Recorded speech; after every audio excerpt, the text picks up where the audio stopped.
Nadakpan sa mga sakop sa NBI ang usa ka customs broker nga gipasangin lang ng ngilkil og libuan ka kwarta aron ma-release ang kargamento sa usa ka kompanya. Ang detalye ni Nico Sereno.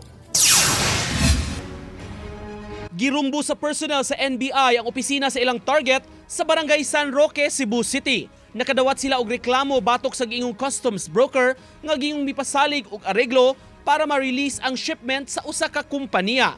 Nakabayad ang kumpanya og package fee nga moabot sa 561,000 pesos aron makuha ang container van gikan sa abroad nga ang sulod used vehicle replacement parts. Apan giingong mi-demand og laing 163,000 pesos ang suspect. Nag-demand siya ng additional charges. Mo gito ang contention sa company is that di man na mo sala kay ang ipang charge niya is kana ganing nag-overstay ang container sa yarda or sa customs. Gipasakaan og kasong estafa ang dinakpan. Manifest niya ang modus nga i-detain ang kargamento para makadiman siya more money.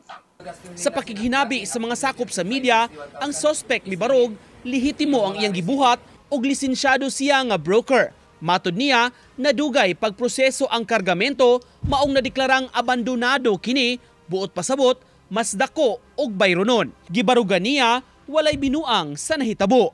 Walay estafa gyud nahitabo. Asa may estafa na with may resibo. Nay resibo gyud sir. Siguro in proper venue ma-prove na po ang the liquidation itself. Nico Sereno, Balitang Bisdak.